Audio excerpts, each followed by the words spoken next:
పరిపాలన చాలా బాగుందండి. అన్ని విధాలుగా అన్ని శాఖల్లోనూ బాగుంది. పరిపాలన చాలా బాగుంది. శాంతి భద్రతలు ఇప్పుడు బాగున్నాయి కదండి. శాంతి భద్రతలు ఇప్పుడు బాగున్నాయి. అప్పటికంటే ఇప్పుడు చాలా బాగున్నాయి. అప్పుడు రౌడీయుధం, కొట్లాట, విలేజ్ల్లో కూడా గూండాయుధం చేసేవారండి. సామాన్య కార్యకర్త అంటే గ్రామ లెవెల్ నాయకులు కూడా గూండాయుధం చేసేవారు. పేదవాళ్ళు ఎవడైనా ఆడు మాట అనకపోతే ఆడు గూండాయుధం చేసేవారు. ఇప్పుడు అవి లేవండి. అందరికీ అన్ని పథకాలు అందుతాయి. గవర్నమెంట్ వచ్చింది ఏది కూడా డిస్టర్బ్ లేకుండా, స్థానిక నాయకులు ప్రమేయం లేకుండా డైరెక్ట్ ప్రభుత్వం నుంచే పేదలకు అందుతాయండి. ఇప్పుడు పరిశ్రమలన్నీ వెనకబడిపోయాయి. పరిశ్రమలు తేడానికి చంద్రబాబు నాయుడు గారు, లోకేష్ గారు కృషి చేస్తున్నారు. ఏ విధంగా ఉండబోతుంటారు 5 years? చంద్రబాబు నాయుడు గారు చేయగలరండి. ఆ నమ్మకంతోనే కదా ఇప్పుడు కూటమి ప్రభుత్వాన్ని గెలిపించారు. అతను అన్ని విధాలుగా సమర్థుడు, అన్ని చేస్తాడండి. సూపర్ అండి, బాగుంది. అతనితో పోలికేటండి అతనికి అదేట్లేదు. చాలా బాగుంది. యాక్టివ్ ఉన్నాడు.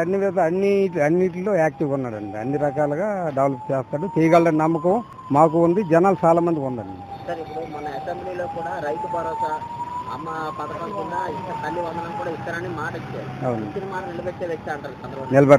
నిలబెడతారు, ఇస్తారు. కాకపోతే గత ప్రభుత్వం అంతా అప్పులు చేసి ఇబ్బంది పెట్టింది. ఇప్పుడు ఈ గవర్నమెంట్ కొద్ది రోజులు అయింది కాబట్టి అన్ని సర్దుకోవాలి కదా. గవర్నమెంట్ అన్ని ఒకేసారి చేయాలంటే కష్టం. ఏదైనా అన్న క్యాంటీన్ 5 రూపాయలకే భోజనం పెడతారు. ఏ విధంగా ఉపయోగపడుతుందండి. చాలా బాగుంది. నేను కూడా ఒక పరిస్థితులు వెళ్ళాను. ఆ టైంలో ఏది దొరకకపోతే అక్కడ అన్న క్యాంటీన్లో భోజనం చేసి చాలా బాగుంది. 5 రూపాయలకే భోజనం అంటే చాలా బాగుంది. పేదోళ్ళకి ఉపయోగపడుతుంది, అందరికి ఉపయోగపడుతుంది. పేదోళ్ళకే కదండి, ఎవరికి ఉపయోగపడుతుంది. అవసరానికి అన్నం ఎవరికైనా ఉపయోగపడుతుంది. పరిపాలన బాగుందండి. ఎట్లా ఉంది సార్ కూటమి పరిపాలన? పర్వాలేదండి. ప్రజెంట్ సాఫీగా సాగుతుంది. అలాగని ప్రజలకి వత్తి లేదు, ప్రభుత్వానికి వత్తి లేదు, సాఫీగా సాగుతుందని నా అభిప్రాయం. అంతే. ఇప్పుడు గతంలో రోడ్లు మీరు చూసారు, ఇప్పుడు రోడ్లు ఎట్లా? వర్క్స్ అవుతున్నాయి. ప్రజెంట్ రోడ్లు అయ్యి రికవర్ చేస్తుంటే ఎప్పటికప్పుడు అవుతున్నాయి, ప్రాబ్లం లేదు. ప్రభుత్వం స్టార్టింగ్ నుంచి కూడా వర్క్ స్టార్ట్ అయ్యాయి. అప్పుడు గతంలో చూసినట్లయితే పరిశ్రమలన్నీ వెనకబడిపోయాయి. ఇప్పుడు పరిశ్రమలు తేడానికి నారా లోకేష్ గారు కృషి చేస్తున్నారు. ఎట్లా ఉండబోతుంది నిరుద్యోగులు? పర్లేదు. మరి నిరుద్యోగులు కూడా ఈ 5 ఏళ్లలో భర్తీ అవుతాయి అనుకుంటున్న ఉద్యోగాలు నమ్మకం ఉంది. ప్రజెంట్ కూడా వచ్చి 6 months లో కూడా చాలా కంపెనీలు రావడానికి ముందుకు వచ్చినట్లు అనిపిస్తుంది కదా. దానివల్ల నిరుద్యోగులకి అవకాశాలు ఉంటాయని అనుకుంటాను. గతంలో ఎట్లా ఉంది నిరుద్యోగులు? గతంలో నిరుద్యోగులు ఆశపడ్డారు కానీ ఆశలు తీరలేదు. అంతే. అయితే పరిపాలన అభివృద్ధి ఈ గవర్నమెంట్ లో కూటమి పరిపాలన జరుగుతుందని నమ్ముతున్నారు?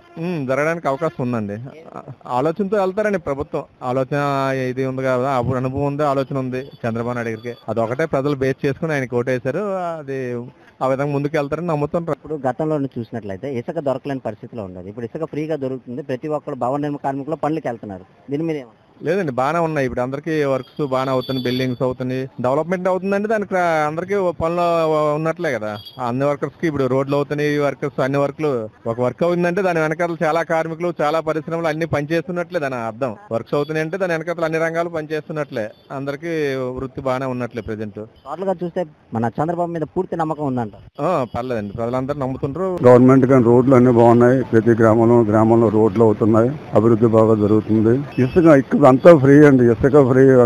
మాకు ఎప్పుడు కావాలంటే అందుతుంది, ఫ్రీగా వస్తుంది. ఎవరు కట్టుకున్న రోడ్లు వేసుకుని సదుపాయం జరుగుతుంది. అన్ని బాగున్నాయి. ప్రభుత్వంతో బాగుంది. చంద్రబాబు నాయుడు అభివృద్ధి, మన రాష్ట్రానికి కూడా అభివృద్ధి చేస్తారు. అంతా బాగుందండి. టోటల్ అభివృద్ధి అంతా బాగుంది. ఇప్పుడు మాజీ ముఖ్యమంత్రి అయ్యింది, ఈ రోజు అధికారులపై అనుచిత వ్యాఖ్యలు చేయడం కరెక్టేనంటారు? ఆయన ముఖ్యమంత్రి చేశాడు, 5 సంవత్సరాలు చేశాడు మన ఆంధ్రప్రదేశ్ కి. ఈ రోజున ఆయన ప్రతిపక్షాన్ని కూడా లేకుండా ఆఫ్టర్ ఒక ఎమ్మెల్యే, పులివెందుల ఎమ్మెల్యే. ఈ రోజు అధికారులు చెప్తే అంటే ఎంత ఒళ్ళు బలుపు మాటలు, ఎంత కలిసి మాటలు మాట్లాడతారంటే ప్రజలందరూ చూస్తున్నారు. ఈ రోజు నువ్వు ముఖ్యమంత్రి చేసావు, నువ్వు అధికారులను తిట్టచ్చా? వాళ్ళ ముందు నువ్వెంత? వాళ్ళు చదువుకున్న అధికారులు. నువ్వు 5 సంవత్సరాలే నీకు అధికారం. వాళ్ళు 62 సంవత్సరాల దాకా అధికారులు. వాళ్ళ ఆఫీసులుగా పనిచేయాలి, చేస్తారు కూడా. వాళ్ళని అంటున్నావు అంటే నీ గొయ్యి నువ్వు తోకున్నావు. నీకు పోయే కాలం దగ్గర పడి అధికారులు తిడుతున్నావు. అంటే బట్టలు తీసి నిలబెడతాను, ఉద్యోగాలు తీసేస్తానని మాట్లాడుతున్నారు. అదే ఇప్పుడు ఆయన్ని కూడా బట్టలు కూడా తీసి కొట్టే రోజులు దగ్గరలో ఉన్నాయి. అందుకని ఉలికిపాటు పడుతున్నాడు అన్నమాట. అమ్మో బట్టలు నాకు వడదెప్తారులే అని అది తెలుసు. రేపొద్దున వాళ్ళ బాబాయ్ కేసులు లోపలేస్తారని తెలుసు. అవినీతి సంపాదన సంపాదించిన దాంట్లో లోపలేస్తారని తెలిసి ఉలికిపాటు. అనమాట. పోలీసు వాళ్ళ మీద వాళ్ళ మీద ఉక్రోషం కక్కుతున్నాడు. నా గవర్నమెంట్ వస్తుంది అప్పుడు మిమ్మల్ని వదలను అది ఇది అని మాట్లాడుతున్నారు. ఇంకా మొత్తం అనేది పగట కలగొంటున్నాడేమో. అవన్నీ జరగని పనులు, అది జరగవు.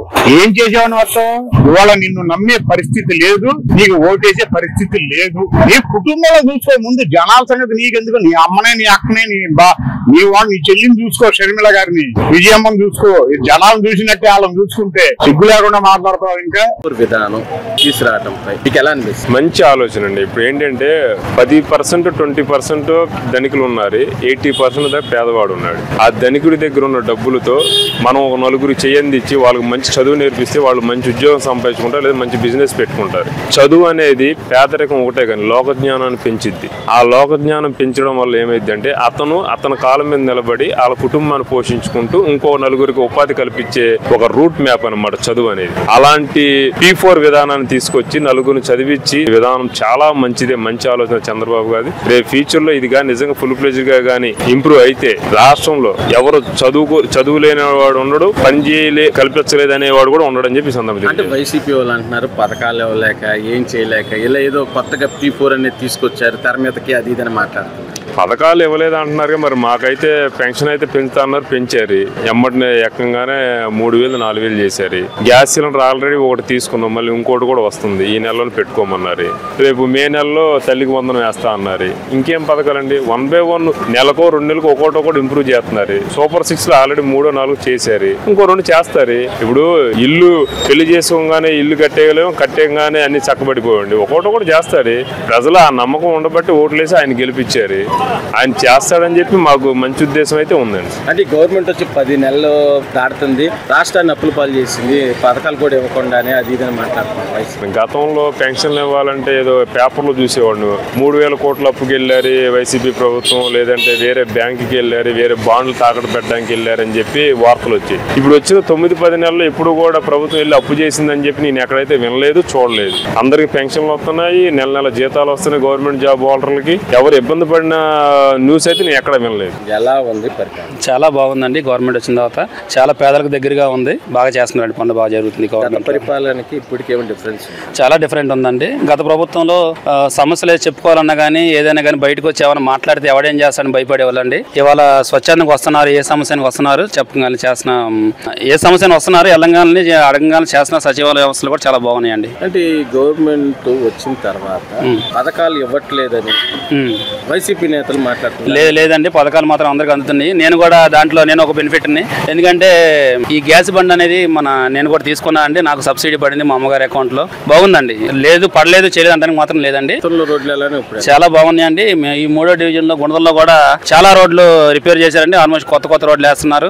ఈ రోడ్డు సమస్య అని చెప్పగానే అమ్మని రెస్పాండ్ అవుతుంది గవర్నమెంట్, చాలా బాగుందండి. అంటే ఇప్పుడు పోలీసు వాళ్ళని బట్టలు తీసి నిలబెడతానని మాట్లాడటం కరెక్టేనంటే? అసలు చాలా కరెక్ట్ కాదండి. అదిగా అందుకని చెప్పని ప్రజలు అలాగే నేల తొక్కేశారు. చాలా తప్పు అండి. వాళ్ళు మాట్లాడే విధానం అనేది ఇప్పుడు కానీ మార్చుకోవాలి. జగన్మోహన్ రెడ్డి గారు ఇప్పుడు ఉన్నటువంటి కూటమి గవర్నమెంట్ వాళ్ళు కూడా చాలా బాగా ఏ సమస్య వచ్చినా కానీ బాగా రెస్పాండ్ అవుతున్నారండి. వాటిలో మాట్లాడే విధానం కూడా చాలా బాగుందండి. ఎదురు వాళ్ళకి గౌరవించి మాట్లాడతాం అనేది చాలా గతంలో అంతా రౌడీజం అండి. మనం చెప్పింది ఇన్నేదే ఉండదండి. ఏమైనా గట్టిగా 4 మాటలు చెప్పామంటే ఎవరు చూడరా అనే విధంగా ఉండేదండి. సాయంత్రానికి ఏదో విధంగా వాళ్ళని ఇబ్బంది పెడతాం చేయడం అనేది జరిగేదండి. ఈ గవర్నమెంట్ వచ్చిన అటువంటిది ఏమీ లేదండి. సమస్య ఏదైనా కానీ ధైర్యంగా పోలీస్ స్టేషన్కి అయినా కానీ, లేదంటే ఏ వ్యవస్థలో ఏమైనా అవసరమైన వెళ్ళినా కానీ మాకు తక్షణం పని అవుతుందండి.